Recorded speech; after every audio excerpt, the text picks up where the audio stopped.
Good day all. I'm presenting this paper on workability performance of concrete with varying cement contents. My name is Engineer Odumade.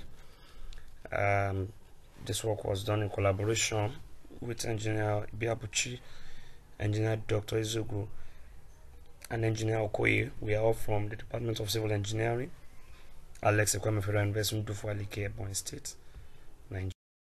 By way of introduction, we all know that concrete is made of a mixture of water, cement, fine and coarse aggregates, and we also know that this can be mixed in different proportions and also for specified purposes.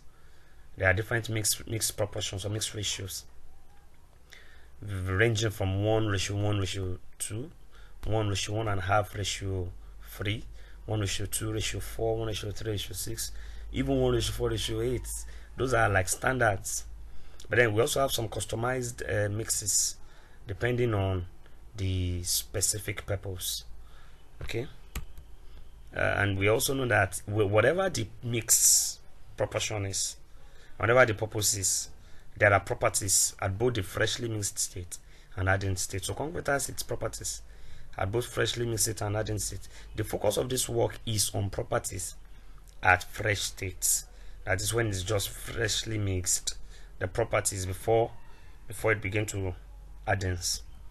And some of the properties at such fresh state include setting, workability, hydration, and stability. But the focus of this work is not just all these properties, but the workability performance, the workability property or performance at the fresh state. Okay, so workability can be defined by factors such as consistency, mobility, and compactability. And we also know that the workability demand of concrete depends on the use of the concrete. The demand of concrete is based on the specific use of the concrete. What is this concrete for? Like the demand of concrete for a bridge is different from the demand of a concrete for a building. And like that, even in a building, the demand differs from a structural member to another structural member. Okay, so workability can also be said to be the ease with which a freshly mixed concrete can be transported, placed, consolidated, and finished, as well as the ability to resist segregation, because this is one of the very important properties in a concrete. That's ability to resist segregation, the ability to keep the homogeneity of the paste, how all the ingredients have to be mixed well in an homogeneous manner. Okay, and we know that one important ingredient which aid or which guide workability is water. If we have reduced quantity of water, we know what that means, or too much water, it has its influence. So water is key. Water is key. All the ingredients, other constituents will remain like just as they were without water. Water is what leads to the paste formation. Water is what leads to chemical reactions, which leads to gel, which forms gel. Water is key, and we cannot overemphasize this. Okay, so various methods have been used to determine workability of fresh concrete, which includes slump flow test, compacting factor test, V funnel test, and L box test. These have been used at different times by different authors. Then the aim and objectives. The key aim of this work is to establish the workability performances of freshly mixed concrete.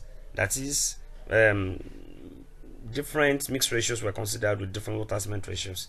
Now these are important things to note. There are two key ratios considered in concrete: mixed ratio and water cement ratio. The mixed ratio is the ratio of the three other ingredients, which are the cement, the fine aggregate, and a coarse aggregate. So it could be the different. I think I already talked about the different mixed ratios that can be considered. While water cement ratio is the ratio quantity of water in relationship to the quantity of cement. Okay, the specific objectives include to check the effect of varying the water cement content on the workability of concrete. That is the three mixed ratios considered in this work, which we'll see when were used at the three different water cement ratio, and the workability performances were checked. Okay, to also measure the workability by comparing laboratory experiments, two key laboratory experiments were considered, which were the slump test, slump flow test, and the compacting factor test. Okay, the third objective or last one is to establish the most workable and most suitable water cement ratio for the mixed ratios considered based on property at freshly mixed state. Methodologies. The different mixed ratios considered for this work are ratio 1, 1.5 and 3, ratio 1, 2 and 4, and ratio 1, 3 and 6, while the water cement ratios are 0.55, 0.60 and 0.65. Okay, so I've already said that the slump test and compact factor test were used or were considered. Slump tests involve filling the slump mold in 3 layers, dividing the mold, the depth, into 3, and filling each and giving 25 strokes each to 25 strokes to each layer, and then after which the mold is removed carefully and gently, and then tested and measured. The slump value is then measured. It could be true slump, it could be collapse slump, and it could be total slump. That's the eventual result. The compacting factor tests, that involve having, there's a compacting factor machine having a free falling mixed concrete. Concrete is poured inside and is allowed to freely fall, and then the eventual concrete, which is collected in a compacting factor can, is now measured with a self-compacted concrete. And all these tests were carried out based on ASTM standards. Okay, the results we can see in figure 1, the grain size analysis plot, which shows the sieve analysis, the type of gradation we have. Okay, table 1 also shows the slump test results, and then we can see for mixed water cement ratio 0.55, when used with the 3 mixed ratios, 1 ratio 1.5 ratio 3, 1 ratio 2 ratio 4, 1 ratio 3 ratio 6, it gave collapse slump, true slump, and true slump respectively. But for 0.6, it gave collapse slump, true slump, and true slump also respectively, while 0.65 gave collapse slump, and a true slump respectively. We can see the slump value in mm. We can see it from the table. For compacting factor test results, for 0.55 for the 3 mixed ratios, we can see the compacting factor value 0.99 to 0.84, 0.83 reduction. For 0.6, the same thing, 0.98, 0.93, 0.91. We can also see reduction there. But for 0.65, we can see 0.89, 0.98. That was an increment, and then a further reduction later, 0.9. This next table 3, compares the 2 tests now, the slump test and compacting factor test. We can see the slump workability type, the workability type of the slump test, and workability type of the compacting factor. For the slump, we have, for 0.55, we have a high, low, and low workability for the 3 mixed ratios. For 0.6, we have also high, low, and low. Then for 0.65, we have high, high, and low.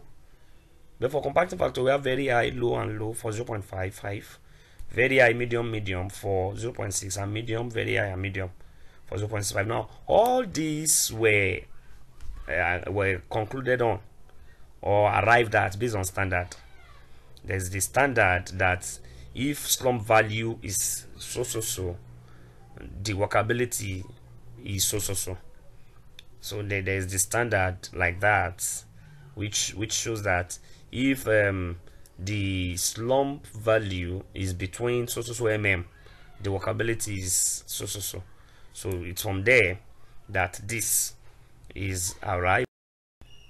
Discussion from the figure 1, the grain size analysis. We can say that the coefficient of uniformity and coefficient of curvature were found to be 2 and 2.39 respectively, which indicates that the sand is uniformly graded, since the coefficient of uniformity is less than 4 and coefficient of curvature is greater than 1.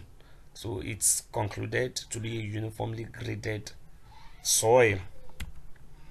The mixed ratio 1, 1.5, 3 produced a collapse lump for 0.55, 0.6 and 0.65 water cement ratios, which shows that there were wet mixes of high consistency and unstable concrete. That is, the water cement ratios were observed to be much for this particular mixed ratio, 1, 1.5, 3. So it produced a wet mix. The flow was high, it has high consistency and unstable concrete. Okay, for mixed ratio 1 to 4, it produced true slump for 0.55 and 0.6 and a collapse slump for 0.65, which gives eventually low workability for 0.55 and 0.6 and high consistency for 0.65 water cement ratio respectively, meaning 0.65 was observed to be a little more, to be quite more for 1 to 4, also producing a wet mix. Okay, but for mixed ratio 136, it produced true slump and dry mixes for the 3 water cement ratios. That is, the three water cement ratios were quite low for this particular mixed ratio 136, thereby producing dry mix. In fact, for 0.55, it was too low. The water was too low. In fact, it required adding a little more water because it was quite dry. So, but for the compacting factor values, we can see that mixed ratio 1, 1.5, 3 reduced as water cement ratio increased, which produces high workability, medium workability respectively for them. Hence, it gave decrease in stability. Therefore, mixed ratio 1 to 4, there's an increase in stability, quite reasonable stability in that. For mixed ratio 136, compacting factor values increased from 0.55 to 0.6. We saw that from the table, but decreased at 0.65, which produces low workability for 0.55, medium for 0.6, and 0.65. Well, yeah, it was an improved stability, but I think 1 to 4 was okay. I don't think 1 to 4 was a better. In conclusion, the 3 mixed ratios gave different results at the 3 water cement ratios considered. We could see that they were not both tests didn't give exactly the same result, but there was a comparison. There was a relationship. Mixed ratio 1, 1.5, 3 gave an unstable concrete due to concrete having a very high consistency, that is, the water was too much. While mixed ratio 1 to 4 gave improvement in stability. The 136 produced a dry mix, which made the concrete unstable. Okay, it can also be concluded that the 3 water cement ratios were too small for mixed ratio 136, which I've said, while they were normal, optimum for 1 to 4, but high, too much for 1, 1.5, 3.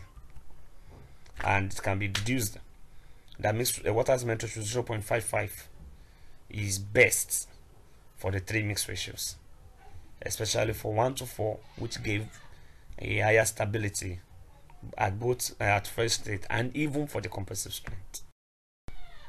These are some of the references, just some of. Okay, thank you.